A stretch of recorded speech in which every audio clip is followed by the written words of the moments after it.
오늘 아침 우리에게 주시는 하나님의 은혜의 말씀은 사도행전 28장 1절에서 10절까지의 말씀입니다. 다 같이 봉독하였습니다.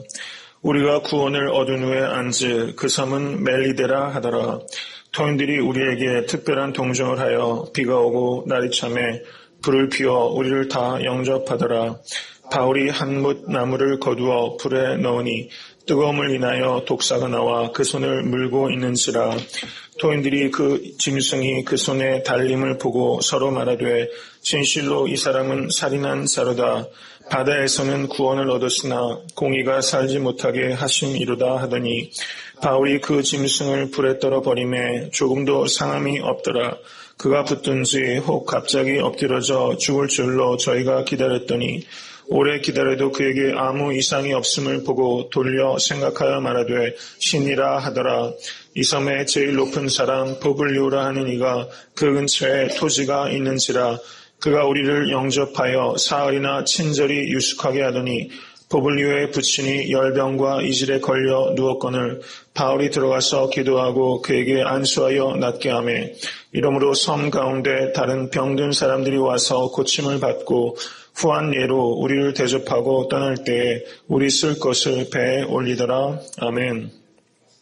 이제 배가 파선해서 그 사람들이 목숨을 간신히 건져서 도착한 섬이 멜리데라고 하는 섬입니다. 28장 2절을 보시면 그 토인들이라고 이렇게 번역하고 있는데요. 이 번역은 매우 적절한 것 같습니다. 이 토인들이라고 번역된 이 성경 원어는 그 바바로스라는 단어입니다. 근데 여기 바바로스라는 단어에서 예상하실 것처럼 바바리안이라는 그 야만인이라는 말이 이제 영어가 나오게 되는 거거든요. 그래서 어떤 영어 번역에서는 그냥 야만인 이렇게 번역하고 있습니다. 이것은 굉장히 좀 서구 중심적인 그런 번역이 아닌가 이런 생각이 들고요. 그 바바리안이라는 말이 이게 어떤 뜻이냐면 그 non-Greek speaking입니다. 그릭어를 못하는 사람은 그리스 사람들은 다 바바리안이라고 이 당시에 그랬거든요. 요즘은 영어 못하는 사람을 저희가 바바리안이라고 그러나요? 그러면 안 되겠죠. 이게 다 self-centered 된 겁니다.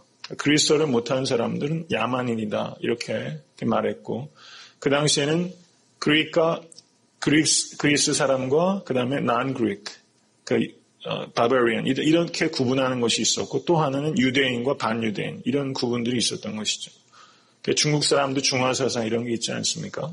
저는 우리 가운데 이런 모습이 혹시 있지는 않은가 한번 되돌아볼 수 있기 원합니다. 자기중심적으로 이렇게 생각하고 다른 사람들은 그 배경도 모르면서 이렇게 쉽게 폄하하고 그 바바리안이라고 그 야만인이라고 말하고 있는 그런 부분들이 없지는 않은가.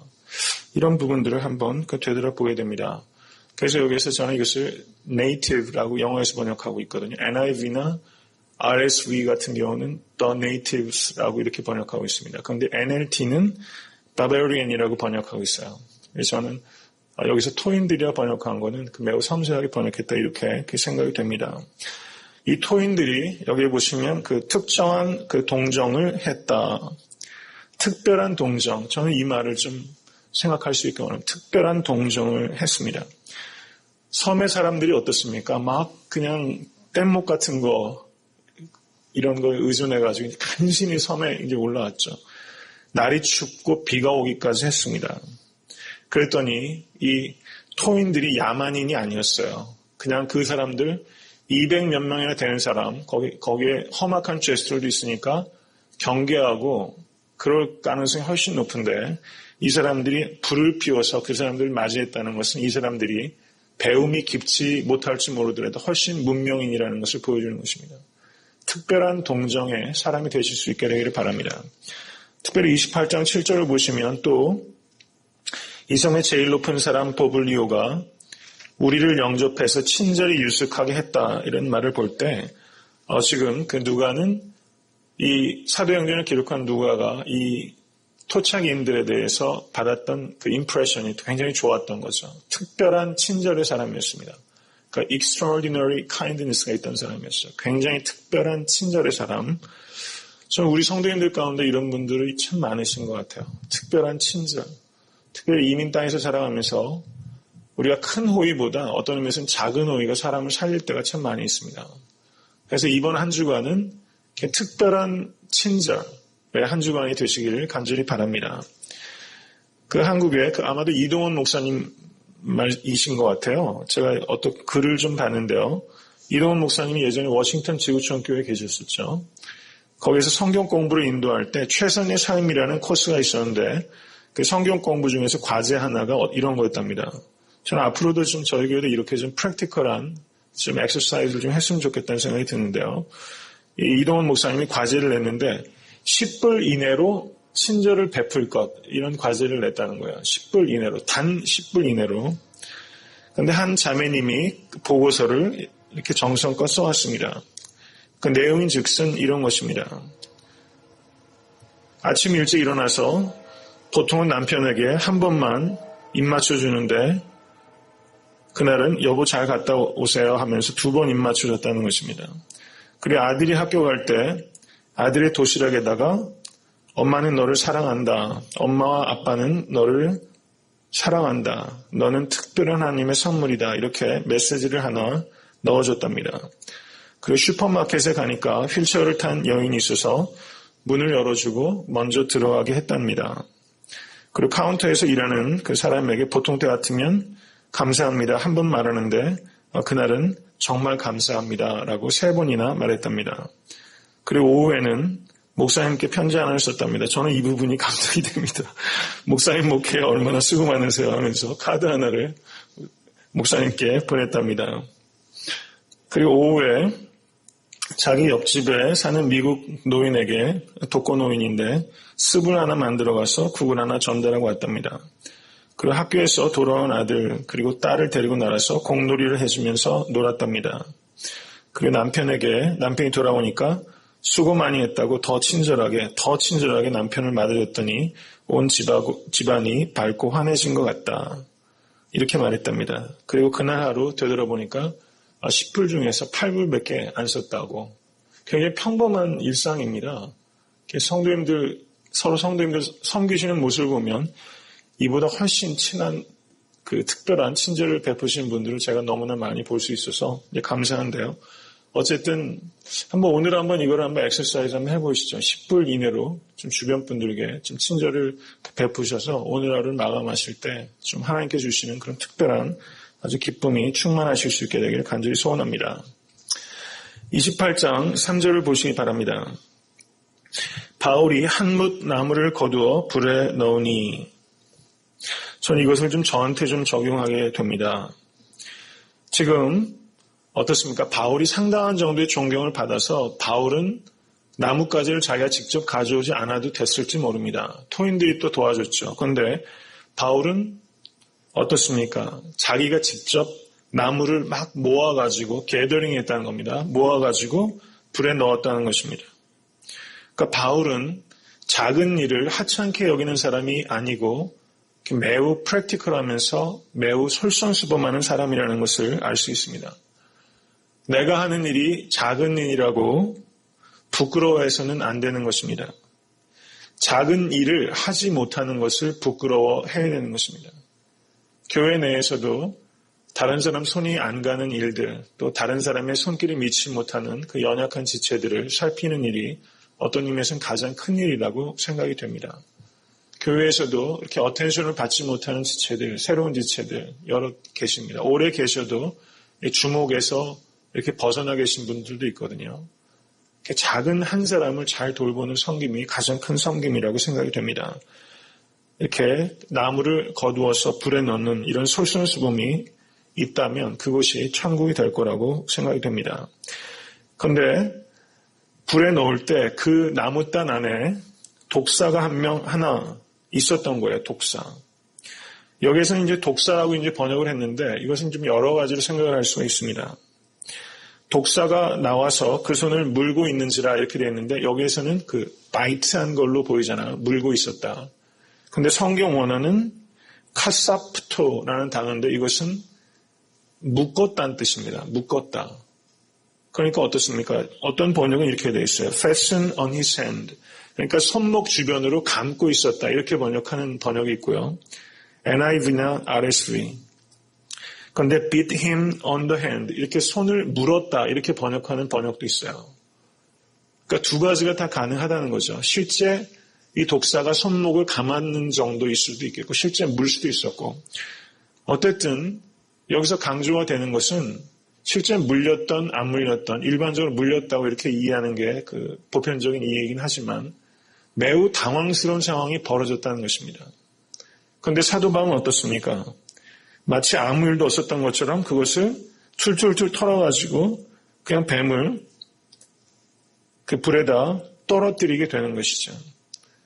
이 리더의 모습은 이렇게 위기 가운데 예측하지 못했던 상황들이 있어도 이런 침착함을 가질 수 있는 것입니다. 우리들의 삶 가운데도 이렇게 난데없이 나무단에서 독사가 튀어나온 일들이 있습니다. 이런 일들을 경험하시고 계신지도 모르겠습니다. 그렇지만 사도 바울은 어떻습니까? 내가 로마에 가서도 증거해야 될 것이다.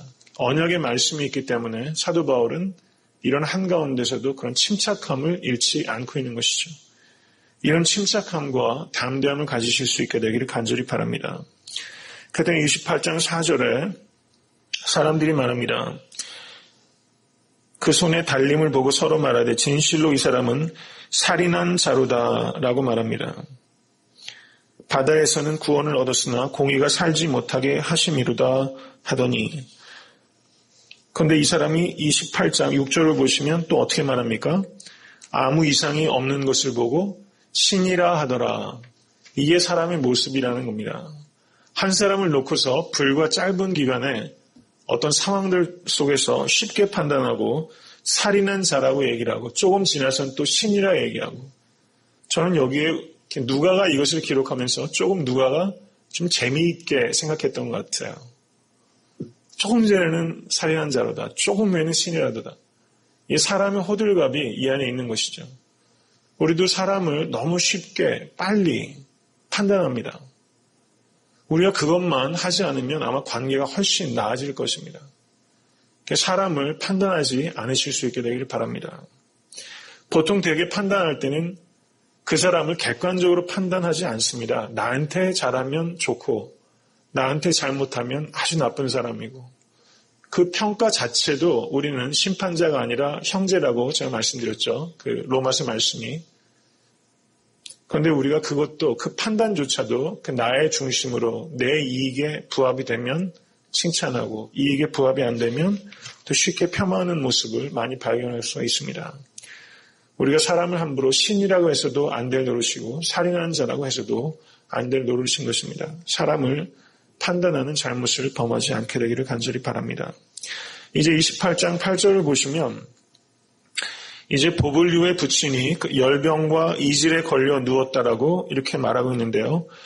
그 리차드 롱기네커라는 그 저명한 그 성경학자가 있습니다. 이 열병과 이질에 대해서 그게 무슨 병일까라는 것을 좀 연구를 했는데 이것이 그 멜리데 그 지방에 있는 그 열병이라고 합니다. 그래서 현대에서는 이게 멜리데 열병이라고 이 병을 이렇게 규명을 해서 1887년에는 이 열병의 원인을 정확히 발견했답니다. 그런데 여기에서 보블로의 부친이 걸린 열병과 이질은 그 멜리데 염소젖을 먹어서 발병하는 병이라는 것입니다. 그래가지고 이 백신도 개발이 됐는데요. 이 열병에 걸리면 짧게는 4개월, 길게는 2년에서 3년 정도 고생하는 그런 아주 혹독한 열병이라는 것입니다. 이 열병을 사도 바울이 들어가서 기도하고 안수했더니 그 자리에서 낫게 되었습니다.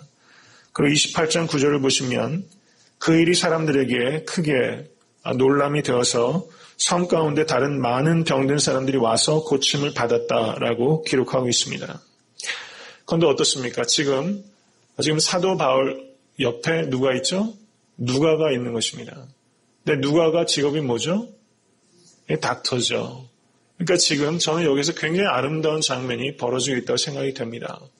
사도 바울은 하나님께서 주시는 은사를 가지고 병자를 치료하고 그 옆에 또 전문적인 그 직업인이고 의사인 메디컬 닥터죠. 말하자면 누가도 거기에서 그렇게 지식을 통해서 얻은 그런 탤런트를 가지고 사람들을 돌보고 있는 것이죠.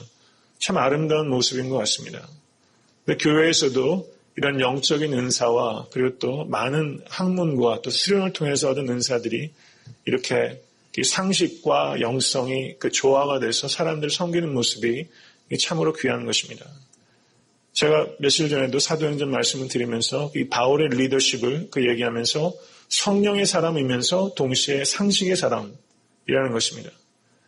상식을 무시하면서 성령을 쫓는다는 것도 어폐가 있는 것이고, 그렇죠? 이 두 가지가 조화가 있는 것이 진정한 리더의 모습이고 성숙함이고 또 이러한 교회가 성숙한 교회라고 말할 수 있을 것입니다. 오늘 본문 28장 9절에서 그 최초의 그 메디컬 미셔너리, 그 의료 선교가 여기 있는 것이죠. 참 아름다운 모습이 아닐 수가 없습니다. 우리 교회도 이렇게 나중에 언젠가 되면 조만간에 이런 의료 선교를 할 수 있는 때가 오기를 간절히 소원합니다. 교회의 성령의 역사와 그리고 여러 탤런트들이 이렇게 오랜 기간 동안 연마하고 그리고 수고하셨던 삶의 노력들이 같이 이렇게 조화를 이루어서 많은 이웃들을 섬기는 그런 교회가 될 수 있도록 기도하시기 바랍니다.